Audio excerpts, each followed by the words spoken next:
গুলিবিদ্ধ অবস্থায় রিন্টু সাংবাদিক সম্মেলনে প্রধানমন্ত্রী শেখ হাসিনাকে অভিযুক্ত করে বিবৃতি দেয়।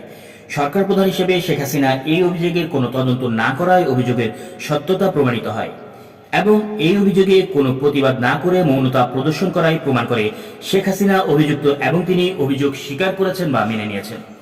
গণভবনের ষড়যন্ত্রের সিদ্ধান্ত মোতাবেক হত্যা ষড়যন্ত্র বাস্তবায়নে যে নীল নকশা প্রণীত হয়েছিল সেই নীল নকশা বাস্তবায়িত করার জন্য আসামিগণ তাদের সঙ্গী ও বেআইনি অবৈধ সশস্ত্র শাসিকদের নিয়ে হত্যার উদ্দেশ্যে মুক্তিযোদ্ধা মতিউর রহমান রেন্টুকে গুলি করে আহত করে।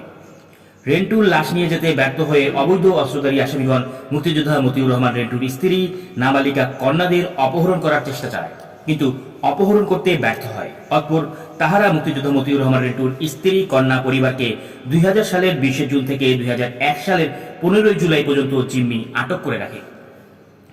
দ্বিতীয় মহাযুদ্ধের যুদ্ধাপরাধী নাটের গুরুদের যখন বিচার হয় তখন তাদের বিরুদ্ধে প্রধান যুক্তি ছিল যে তারা চান না চান প্রাণ দিতে হয়েছিল সাধারণ নিরপরাধীকে, তাই তারাও প্রত্যক্ষ হত্যাকারীর চাইতেও কোনো অংশে কম অপরাধী নয়। হত্যার হুকুম দেওয়ার জন্য শেখ হাসিনার বিচার হতে হবে। তার বিচার হতে হবে একাধারে 1. হত্যার হুমকি দেওয়া, 2. হত্যার চেষ্টা করা, 3. প্রধানমন্ত্রীর ক্ষমতার অপব্যবহার করে নাগরিক হত্যার চেষ্টা করা, 4. শপথ ভঙ্গ করে হত্যা চেষ্টা করা। এই সকল অপরাধে শেখ হাসিনার বিচার হতে হবে। গুলিতে আহত অবস্থায় রেন্টু সাংবাদিকদের কাছে বয়ানের বিরুদ্ধে প্রধানমন্ত্রী শেখ হাসিনা কোনো আপত্তি করেননি, কোনো প্রতিবাদ করেননি, বিবৃতি দেননি।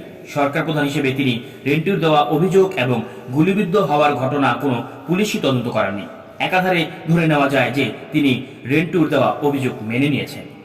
আমার ফাঁসি চাই বইটি লেখার কারণে মুক্তিযোদ্ধা মতিউর রহমান রেন্টুকে হত্যার উদ্দেশ্যে গুলি করার সাথে সরকারের সম্পর্ক রয়েছে বলে বিভিন্ন সংবাদপত্রে বিভিন্ন সাংবাদিক, কলামিস্ট এবং লেখক অভিমত ব্যক্ত করার পরেও সরকার প্রধান হিসেবে প্রধানমন্ত্রী শেখ হাসিনা নিশ্চুপ থাকায় এবং কোনো প্রকার ব্যবস্থা গ্রহণ না করায় প্রমাণ হয়েছে যে শেখ হাসিনা প্রধানমন্ত্রী হিসাবে এই হত্যা প্রচেষ্টায় জড়িত। মানুষ মিথ্যা বললেও ঘটনা প্রবাহ মিথ্যা বলবে না। প্রধানমন্ত্রী শেখ হাসিনা রেন্টুকে হত্যার চেষ্টা করলেন এবং হত্যা করতে ব্যর্থ হয়ে রেন্টুর স্ত্রী কন্যাদের জিম্মি করলেন। রেন্টু পত্রিকা দেওয়া সাক্ষাৎকারেই এজাহার হিসাবে গ্রহণ করে প্রধানমন্ত্রী শেখ হাসিনাকে প্রধান আসামি করে মামলা নেওয়ার আবেদন করে এবং জীবনের নিরাপত্তা চেয়ে রাষ্ট্রপতির কাছে পত্রিকার মাধ্যমে আবেদন করে। রেন্টুর বাড়িঘর জ্বালিয়ে দিয়ে পরিবারের লোকদের পুড়িয়ে মারার হুমকি দিয়ে দিনকালে আমার ফাঁসি চাই বইয়ের প্রকাশনা বন্ধ করা এবং বই নিষিদ্ধ ও বাজেয়াপ্ত করা।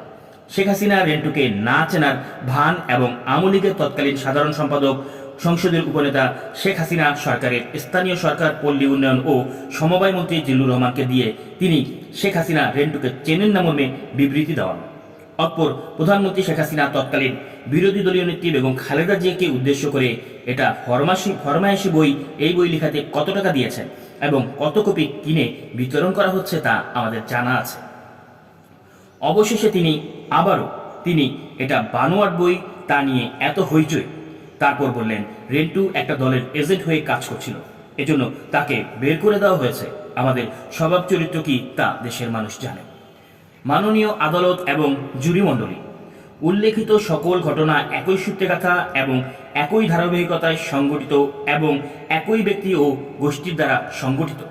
অতএব এই অপরাধীদের এমন দৃষ্টান্তমূলক শাস্তি হওয়া উচিত যাতে করে অপরাধের শিকার বা সংক্ষুব্ধ ব্যক্তিদের মনে ন্যায় বিচারের প্রতি বিশ্বাস ফিরে আসে এবং আগামী সম্ভাব্য অপরাধী প্রধানমন্ত্রীও যেন মনে করতে না পারে যে অপরাধ করে শাস্তি এড়ানো সম্ভব। শ্রদ্ধেয় সিরাজুল রহমান, 1971 সালে আমাদের মহান মুক্তিযুদ্ধের সময় জনাব সিরাজুর রহমান বিসিসির বাংলা বিভাগের সাংবাদিক ছিলেন। সত্যি বলতে কি, সিরাজুর রহমানের কারণেই বিবিসি আমাদের মুক্তিযুদ্ধের পক্ষে সহায়ক ভূমিকা নিয়েছিল। মুক্তিযুদ্ধের পক্ষে বিশ্ব জনমত গড়ে তোলা, আমাদের মুক্তিযুদ্ধের প্রতি বিশ্ব সম্প্রদায়ের সমর্থন ও সাহায্য আদায় করার যে আন্দোলন, সেই আন্দোলনের পুরোধা ছিলেন সিরাজুর রহমান। তিনি তার প্রচুর পরিশ্রম এবং উদ্ভাবনী শক্তির দ্বারা সংবাদ মাধ্যম ও রাজনৈতিক এবং শিক্ষাপ্রতি মহলের প্রচারের জন্য 1.5 শতাধিক ফ্যাকল্ট শিট লিখেছিলেন। এই ফ্যাকল্ট শিটের হাজার হাজার কপি ইউরোপ, আমেরিকায় বিলি হয়েছে। মুক্তিযুদ্ধের পক্ষে এই এক ইতিহাস হয়ে আছে। আমাদের মুক্তিযুদ্ধের পক্ষে বিবিসির যে সংবাদ বিশ্লেষণ হতো, এগুলো লিখতেন প্রধানত এভান চার্লটন, মাকটালি, উইলিয়াম ক্রোলি এবং সিরাজুর রহমান। লন্ডনে বিচারপতি আবু সাইদ চৌধুরীর নেতৃত্বে সিরাজুর রহমান, জায়জাদিন, পত্রিকার সম্পাদক শফিক রেহমান এবং মরহুম আবিদ হোসেনের দৃঢ় প্রতিজ্ঞা, মনোবল, বুদ্ধিমত্তা, সর্বোপরি দেশপ্রেমের ফলে ইউরোপ এবং ল্যাতিন আমেরিকার দেশগুলোতে আমাদের স্বাধীনতা যুদ্ধের প্রতি সহানুভূতি ও সমর্থন আশাতীত দ্রুত বৃদ্ধি পেয়েছিল। একদিকে মুক্তিযোদ্ধাদের জীবনপণ লড়াই এবং অন্যদিকে ব্যক্তিবর্গের বিশেষ কূটনৈতিক সাফল্য আমাদের স্বাধীনতার সময়সূচিকে খুবই ত্বরান্বিত করেছিল। বিচারপতি আবু সাইদ চৌধুরী, সিরাজুর রহমান, শফিক রেহমান, মরহুম আবিদ হুসাইনদের ভূমিকা কোনো মতেই কলিকাতায় অস্থায়ী সরকারের চাইতে কম গুরুত্ব ছিল না। সিরাজুর রহমানের সৌভাগ্য হয়েছিল একটি ইতিহাস সৃষ্টি। সেই ইতিহাসটি হলো 16ই ডিসেম্বরের 1971 গ্রিনিচ মান সময় সকাল 10টায় এবং ঢাকার সময় বিকেল 4টায় বিবিসির একটি বিশেষ সংবাদ বুলেটিনে সিরাজুর রহমানই সর্বপ্রথম বাংলাদেশের মানুষকে স্বাধীন মাতৃভূমির জন্মের সুখবরটি শোনান। শ্রদ্ধাভাষণ এই ঐতিহাসিক ব্যক্তিটি আমার ও আমার পরিবারের জীবন বাঁচানোর জন্য সাপ্তাহিক জায়জাদিন, দৈনিক ইনকিলাব সহ বিভিন্ন পত্রপত্রিকায় বহু লেখালেখি করেন। এই মহান ব্যক্তির ঋণ শোধ করার সামর্থ্য যাই আমার কোনোদিন হবে না।